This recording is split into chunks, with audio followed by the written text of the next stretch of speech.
I'm Anna. I'm Ben. We're AutoSave. Welcome to our channel. Today we're watching My Hero Academia, Season 6, Episode 24. Last episode we had Deku versus Class A. And that was pretty emotional. I think my favorite part for the emotions was the touch of Endeavor being like, they need this, let them have this. Yeah, and just to like reinform the viewers that Best Genius is like the strongest character in the universe. Oh, yeah. Because he could have easily handled it, you know? It's hard to pick a favorite when you're so like skewed like myself of like having so much Bakugo love, you know? I think it's kind of hard to watch this show and not have such a strong Bakugo love. I would be really shocked if I met someone who watched this show and they were like, yeah, I don't really, Bakugo's okay. I know some people who don't love Bakugo who watch this show, yeah. That's shocking. Yeah, I don't know. I love his interactions with Deku and like obviously like it feels stupid to reiterate like how far he's come because it'd be like someone saying that they don't really care for the whole Todoroki family aspect of My Hero Academia, and I'd be like, what? But we are now back in UA, and it seems like we are going to have to explain ourselves or at least sell the idea of Deku being there to the rest of the people. I'm expecting some dramatic, like, part the seas, like the crowd parts, and students and professional heroes make, like, a path for Midoriya, and then Uraraka and Ida kind of, like, walk him through that path or something, and, like, maybe they're, like, throwing harsh words, maybe they're throwing objects at him, and everyone else is like, if that's the case, then do you imagine people leaving? Like civilians leaving? I think that no matter what, I think that if Deku stays, I think there will be people that leave. Yeah. Because he's staying? Because he's staying. I think that would happen if he stays, so I won't be surprised if that happens. They really pissed me off though, even though I understood that they were scared. But it still like made me angry, maybe because we're viewers of the show and we've been following Midoriya and we want him to be cared for and we want him to be loved and safe. But also the other aspect, I was like, you were welcomed here to this to the safety, to the safe place, and you're being like picky about it. They also don't know a whole lot, you know? Yeah. And, like, what is invisible or what you don't know can be very scary. They have a great amount of fear. Yeah. But it's kind of scarier outside of the cushy walls around UA. That's true. All right, you ready? Mm-hmm. Sweet. Okay, that was My Hero Academia, Season 6, Episode 24. I'm glad that it was the students. Emotional. And obviously it makes sense after the fact. I thought maybe, you know, during the episode, I was like, maybe someone like All Might speaking up, but that could make them more angry because he was the one that they all trusted in so much.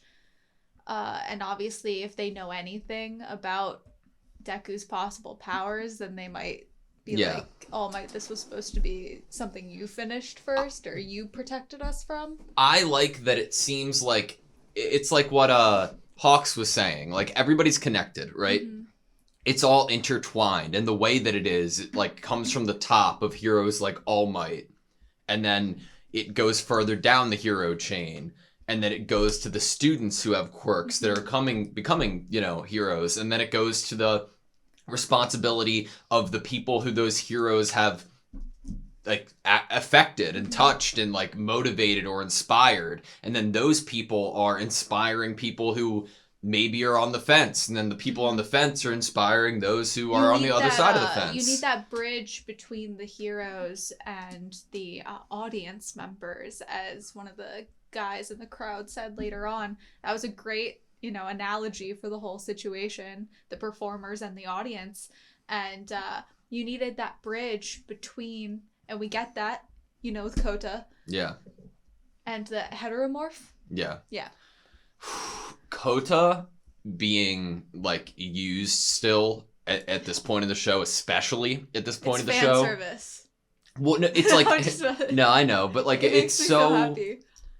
It's exactly what they needed to do. Like the heteromorph thing, like that happened this season, and it still has weight, don't get me wrong, but the Coda thing, that was one of the best moments of the entire series of My Hero Academia, that fight with Deku and Muscular the first time. And I mean, that whole time of the training, and they were all out in the woods, and like that was probably the most fearful as a viewer I have ever felt or been. That was like season 3, right? Yeah. That was probably the most like, oh shoot, bad stuff is actually gonna happen. Well, it's wild because even when the heroes lose, they don't fully lose, because that whole, camp, that was a loss. We lost Bakugo. People were like kidnapped, other heroes. We had so many people injured, yet it still comes away with that motivation, that inspiration that Deku leaves Koda, and that is rewarded tenfold here. And like the whole red shoes thing, I loved it. And then the girl character that runs up with Koda, she's not only used because of just the fact that she was in this season and interacted with Deku while he's been out on his own, but also with giving us just another layer of what fear building this intolerance in people, and this you aren't like me, or like we for safety need to be separate, that she wasn't even welcomed in most of the shelters because of her quirk and how she looks. Yep. Like it's really interesting how they're able to shine a light on how society is affected, and once that they are pushed to the edge, they start fighting each other almost, and out of just like, I don't know, unease. Yeah, it's like once you're so uneasy and so filled with fear, then you'll start being paranoid, or just being probably just meaner than you ever would have been beforehand, and just or making like extreme pessimistic like assumptions, like the one dude calling Deku a Nomu. Doesn't that make Deku a Nomu? Like there's a level of like, you stop trying to look at it through an unbiased lens, and everything is affected by this like fear, right? So everything, multiple quirks, that reminds me of something negative. Nomu has to be a Nomu. But the other layer we get is the fact that there were people trying to get popular and get views off of creating these assumptions and speculations through making videos speculating about Deku and about the heroes in the current situation. So there were people like starting rumors on purpose for like to build fear, maybe for money, for attention. And so all these people, they probably don't know what to believe. Like, are the heroes who have already failed them and already messed up, are they telling the truth here? Should we even believe them anymore? Yeah. When I'm hearing on the internet like tons of other mixed opinions. So the idea of like the goal being everybody thinking about everyone, everybody treating each other on that human level. And we've gotten down to the people who are opposed to Deku within UA. I wonder if that will ever extend to villains themselves. Like the ones that come to mind are, we had a little bit of Shigaraki, or not Shigaraki, sorry, Overhaul, and how that promise, Deku was like, I'll take you there, and then potentially maybe a little bit of Stain we could get more conversations with. And then in my mind, most of all, like the heroes that have most of a chance to be redeemed in that emotional way are Gentle Criminal, right? Yeah. Like I could, like, I wonder if we'll ever see the effects Deku has had on villains like we have civilians.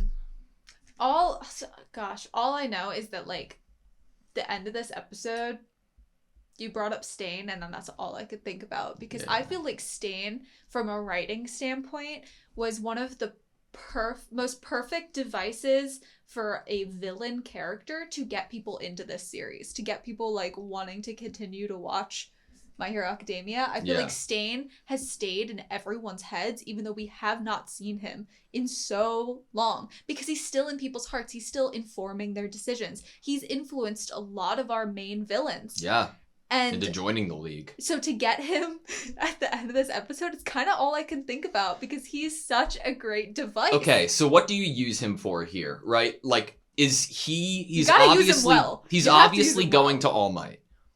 At that point, at a conversation in between the two of them, is that going to reinforce All Might's ideals and show us as a character that he knows where to go from here and like what actions and decisions that he needs to make? Or is it going to show that All Might may be able to take something away from what Stain says?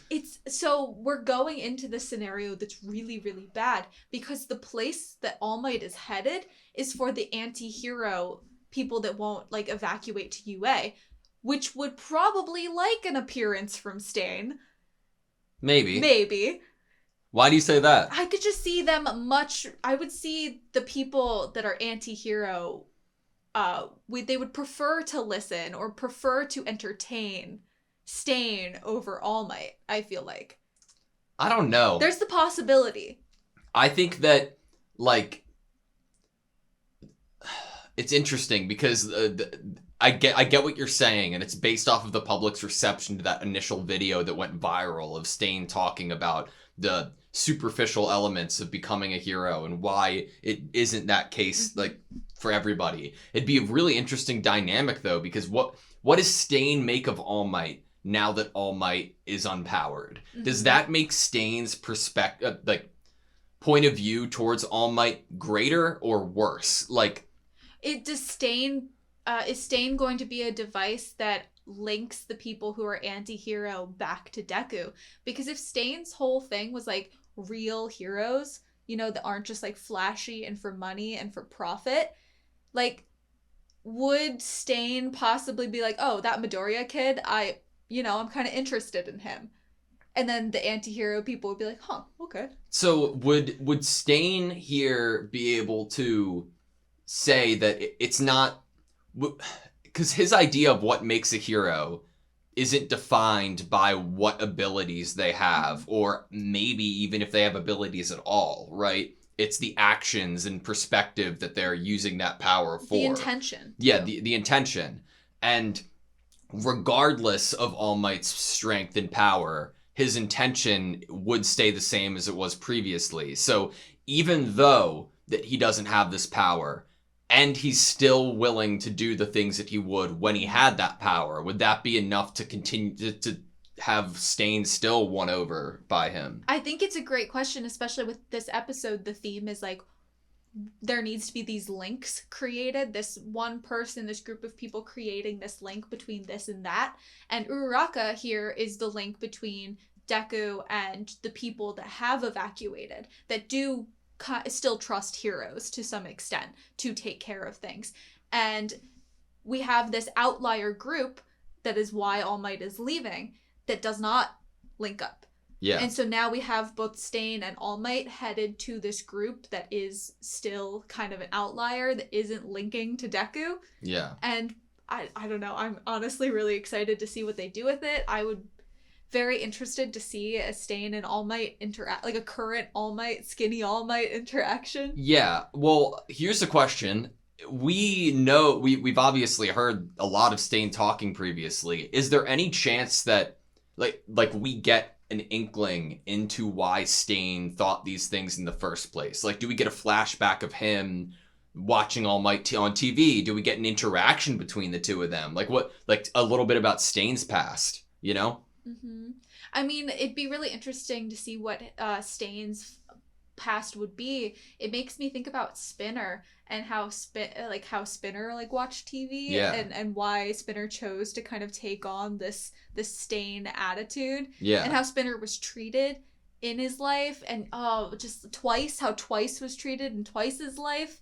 And so I would be really, really intrigued and happy to get just more Stain, and I think it'd feel so awesome if, I don't know how long My Hero Academia is going to go on, but I feel like Stain becoming more prominent actually visually on the screen and with a backstory would feel somewhat possibly like an like I could see the end. Yeah. Like it's almost like, oh, some bookend chapters, like this is something that needed to be finished and shown again to you before we end the story. Yeah. Well, like, to me, it's like they didn't even need to reopen that.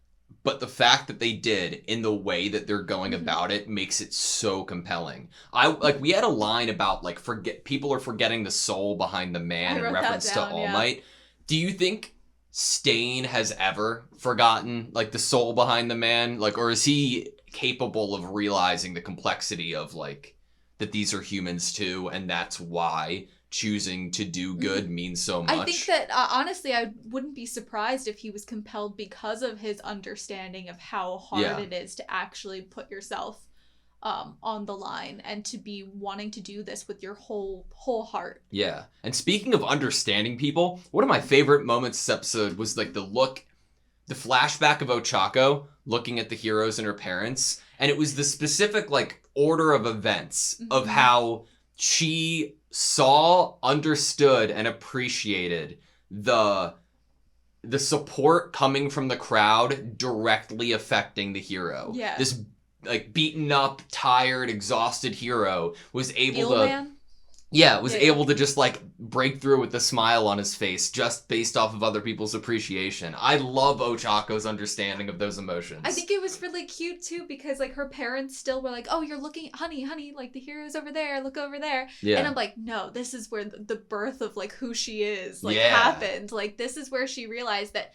everyone's looking at the hero and they're being the audience and the hero's the performer, but I'm noticing the effect that we have on the hero and that smile. I had this like little intrusive thought when Ochako was up there with the megaphone being like, so like in like a joking way, like Deku's just a normal person. He isn't attractive. He isn't powerful. No, he's not good at this. He's not good at that. Like he like just like roasting the shit out of him in front of all these people. I mean, that's what happens when people get a microphone and get on to have a big audience. Yeah. They're gonna start roasting people. I honestly, when they said like it was like the episode title was like young woman's declaration, something like that, and I was like, there's no way she's gonna say something that's gonna be a roundabout like confession. That's not, you know, like not on purpose. But be like, and that's why I care about him so much, and you should too. But honestly, it was so good. This, and then Deku's reaction to just not even the contents of what she was saying, but probably just the fact that she was doing this with like Crybaby her hero. whole chest like screaming. Crybaby hero. Yeah. I liked the inclusion of the steps Shiketsu has taken because like. One thing that I didn't forget about was that they literally had one of their students incapacitated, and then somebody used, like as an imposter, right? Toga like went in there, so of course they'd want to fix that shit and make sure that they're secure. Like, every secure place, every secure facility now has like this program in place for when they take in new people to make sure it's not Toga. Yeah. I'm like, where's Toga at right now? I don't know, but the whole idea of UA being able to move is ludicrous, and I love it so much. And then on the with still thinking about Shiketsu, I really liked the awareness that happens in the crowd to the one, let's call him an audience member, when he's like, but why can't he go to Shiketsu? And the lady next to him's like, it would just happen there. They have the same situation going on. Like, there's probably a bunch of evacuees there, too. I sometimes really wish that we started the channel years ago so we could have watched this whole thing together, because one of the things that killed me the most was Aizawa and Shirakumo's, like, backstory and understanding that he became the Nomu that we knew Kirigiri in season 1, and I love that like piece of plot. Honestly, I feel like from this point on, I think My Hero is a great example that now we can't watch any anime without each other. Yeah. Because this is the first season of My Hero that we are watching together. Yeah. And so now I'm like, wow, can't watch anything. I have a question. Ben. Do you think so? They brought Lemillion back. Do you think that they would ever try to bring Shirakumo back through Kirigiri? Or do you think it'd like lessen like the devastation that happened? I'm not sure. I don't know. Part of me, like, I wonder how, like, much consciousness is in there from Shirakumo. Like, would it be if they were able to make him not a Nomu, but he wouldn't be able to survive through it? Would that bring him, like, peace? Is he trapped, like, forever How in much there? of that person is really actually in there? Is it just a part of them and a part of their soul? Or is it really, like, to the evil extent that it is them and they're fully aware, like, trapped in a box of what someone is doing with their memory and their quirk? I would love it if we could go to the beginning of the episode when we see the shots of everyone reacting to the harsh words from the crowd, and we get Eri, and we get Izuku's mom. And I think it was at the very beginning. Yeah, everyone started saying mean things. Somewhere in there, we see Eri, and I just wanted to, like, see who we see again. It was at the, like, very beginning of the episode. Like, very, very beginning, before intro? No, it was, like, after we got the explanation and once we were back to seeing what was going on at the school. Explanation. Principal Nezu. Then we get 13. Who has great hair. Genie. Great. Okay, it might be right in here because I think I saw Izuku's mom. Yeah. So, it's when Genus is talking, I guess. And this guy, everyone starts yelling and they're being real mean. I think it's in here because it's everyone reacting to how mean everyone's being. Maybe. Yeah. We definitely got Eri and Monoma. Yeah, and I'm like, where did that happen? When did it happen? I just wanted to see those shots again. But it might be too hard to find because all we can see is, like, the little thumbnail. Yeah. And it doesn't seem like any of them have the exact image that I'm thinking of. I like the inclusion of being able to see Eri and everybody watching out the window and feeling like powerless almost. But yeah, I don't know where it is. I mean, just imagine, like, you cared about this person and you have to stand there while people are, like, to the point where what the visual we get is, like, all these people are, like, demonic, like, villains. Yeah. Or filled with, like, gross rage intolerance. Villains is a good word. Hard to watch. Yeah, that's the vibe they were giving off. Mm-hmm. It's just very selfish, really ugly energy. And the visual worked perfectly for that. All right, that's all I have you. I think that's also all I have. Thank you guys so much for watching this video. Please like, comment, and subscribe, and we hope to see you next time.